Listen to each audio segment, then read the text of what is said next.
before we say Kiddush, and I'll get to that in a moment, I want to say something that occasions like this are made by the people who attend them. Otherwise, they'll simply be occasions. So we are really overwhelmed. And if I see my daughter crying, I'm going to cry. So you can start crying. Okay. I cried writing a speech to you. Don't feel so bad. Now, many of you have travelled many, many miles to be with us. Many miles. So I really think that people deserve to be. Smiles, not many tears. There you go. I'm happy to sit. I think people not only deserve to be recognised, I think I really like to recognise them. And we've got delegations here from many parts of the globe, families and friends, long-standing friends and families whose association with Rochelle and I go back to the old country. And when I say the old country, I mean Latvia and Lithuania. So let me just say a little bit about it. Firstly, we have and I'm going to start with the Israeli delegation, and the Israeli delegation is led by the Grand Dame of Scotland herself, and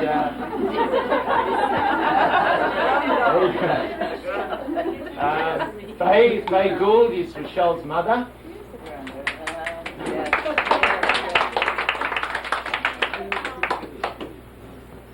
And then we'd like to welcome from Israel too, Rochelle's sisters, Zivia Harris and Judy Amanoff.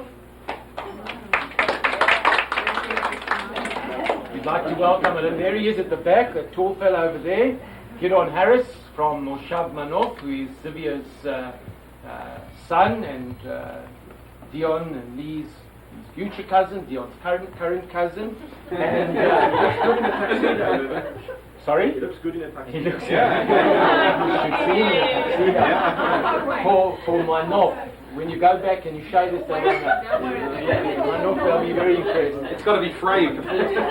And representing Rochelle's other sister, who regrettably through ill health is not able to be here, but we certainly are remembering her very strongly at the moment, is Chagit Shavtal.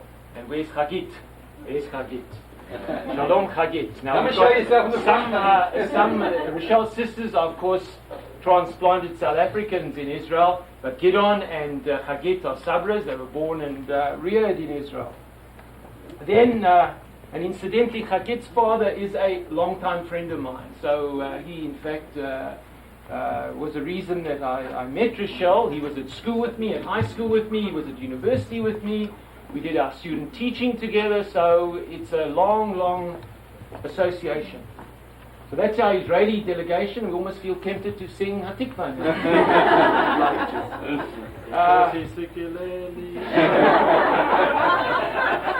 Your turn's coming.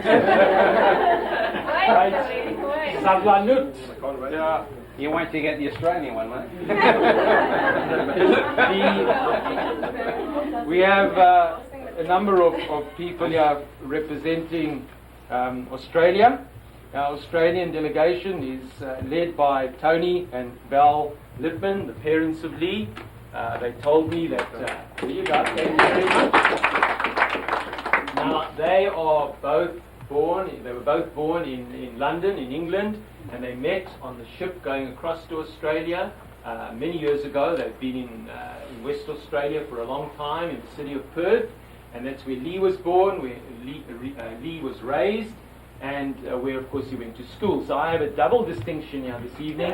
I'm not only the father of the bride, I'm also the past principal of this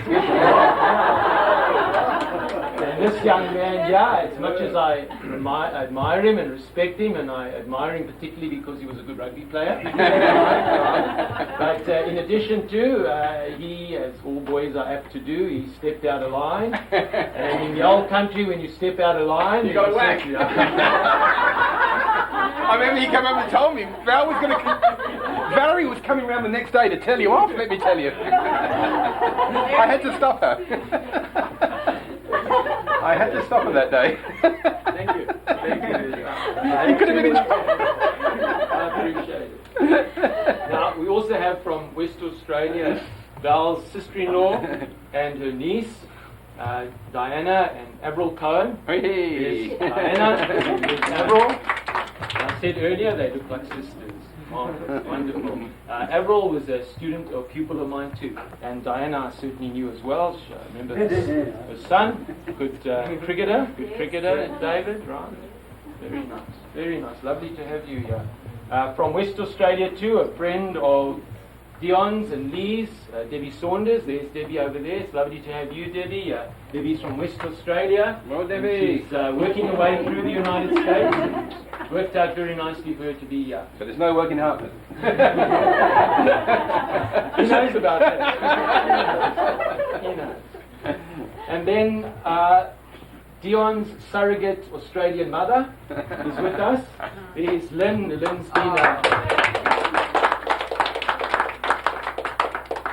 Lynn's been a family friend and a wonderful family friend for a long time.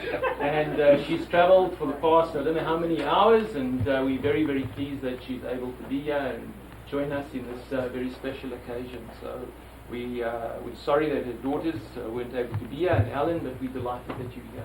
Thank you very much.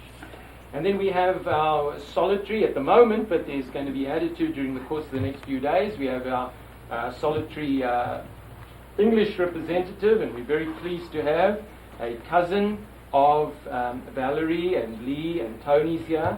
Valerie, I got it right, Valerie? It's Valerie. Yeah. Valerie Cohen from Essex in England. So it's terrific to have you here too, Val. And, thank you. It's good to have representation from the old country. The rest of the poems will ship in tomorrow for you. That's great. That's great. Now, I also want to mention to you that my father came from Latvia, and he went to live in England. He lived in Manchester for a number of years, and sisters came and followed him. And then he decided after a number of years that he'd like to follow his beloved sister to the United States. And that's what he did.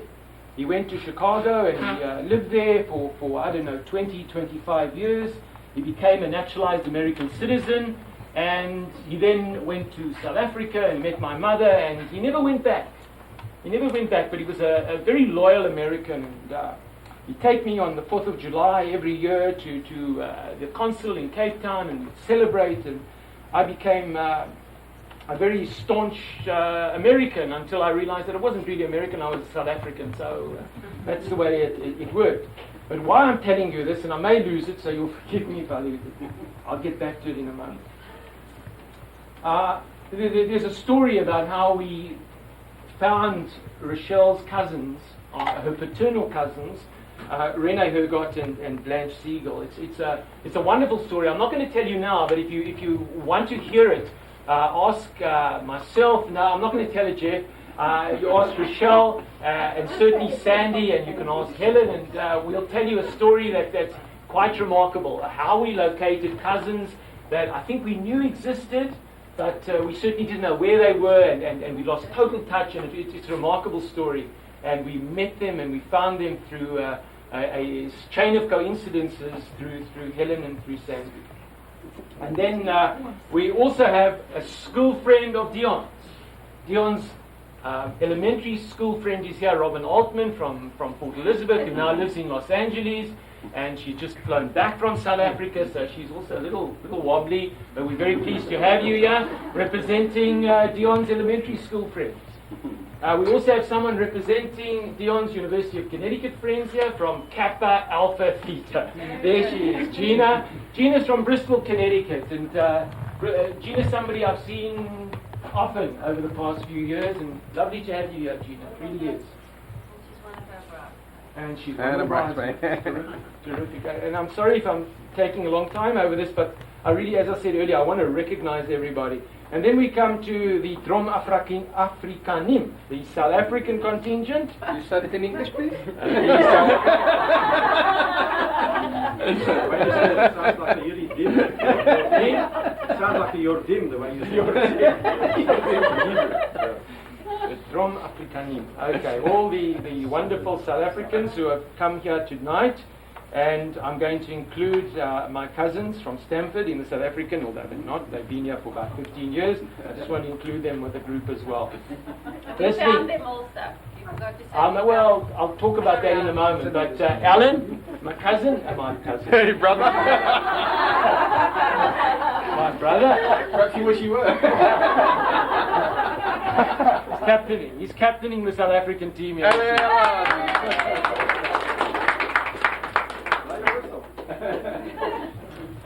And then, what does one say about friends who've traveled 10,000 miles to be here with you? We've shared wonderful experiences in the past, and I'm in danger of losing it again. And when we said goodbye in Port Elizabeth in 1986, I lost it. So I'll probably lose it again, but they know that I've had so many wonderful times with them, and we've kept up a friendship that goes back almost 20 years now.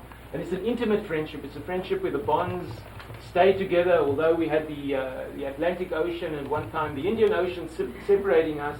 The bonds have remained strong, and I really appreciate it, and Rochelle does too. Don't do it, Rochelle. Long ago. What's the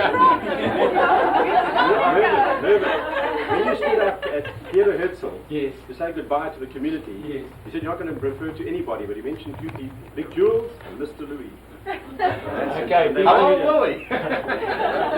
Big Julie is sitting down in the corner there. Julie and I had wonderful moments together in Port Elizabeth. He's a wonderful friend. And Marion, his wife, is standing next to him, and it's very moving for me to have them here. It's very moving for me to have Cecil and Beryl here. I can tell you lots of stories about them. I can tell you lots of stories. You know, it's a case of thinking of what a wonderful man Cecil was, and then I discovered that he had a wife who was in fact even better than him. So.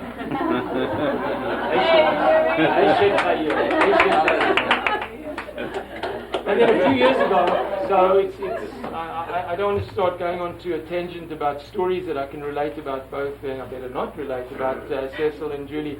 A few years ago, we rekindled a friendship, we rekindled a relationship, we rekindled a family relationship with cousins of mine, and this goes back to the old country. My mother came from Bielsk, Lithuania, and she grew up with her cousin, and she lived in South Africa for many, many years, and her cousin lived in South Africa for many years, and her cousin's daughter is here this evening. So we're delighted to have Annette with us, Annette Miller, and Jeff Miller, and Susie, their daughter Susie Miller, and please God we'll have Andrew and his wife, his lovely wife, with us over the weekend as well. So they live today in Stamford. They were born and raised in Benoni in the Transvaal, lived in Johannesburg, and they're now here with us this evening, and they live, as I said, in Stamford, Connecticut. And I see our friend Gavin Solsky hasn't arrived yet, he may not arrive. But I just want to say that, and I'm going to try and get this out, and I don't want to embarrass anybody, but my father spent 20 years in the United States in Chicago, and he shared a room. He shared a room with a very beloved nephew of his, Sandy Seidner, and Helen, his wife.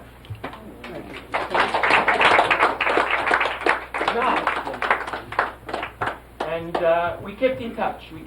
Although we were separated by a long distance. In the old days, travel was more complicated and more awkward. My father communicated with his sister, who only passed away a few years ago, for many, many years. He communicated. They were very, very close, brother and sister. And after he passed away in 1961, my mother communicated with Sadie. And I'm so happy that Helen, I may not sound it, but I'm very happy that Helen and Sandy are here. What are we going to do now? I've said enough. This young gentleman wants to say something, and after which we're going to say Kiddush, and I'm going to ask Yehuda ben Yitzchak if you'll be so kind as to lead us to chant the Kiddush. A long-standing member of the Port Elizabeth Hebrew Congregation Choir will be treated, and then we will wash hands. For all of you who wish to do so, over there, we'll then come back and we'll say the Motzi. I'm going to ask Dave to say the Motzi. David? There he is. David will say the Motzi, and then later, after we've eaten, and Rochelle's been cooking, and after we've eaten, and I hope you'll enjoy it very much, then I'm going to ask Yeshayahu ben Eliyahu to lead us in the Birkat Hamazon. That's my friend from Pedi over there. He will do it. Okay.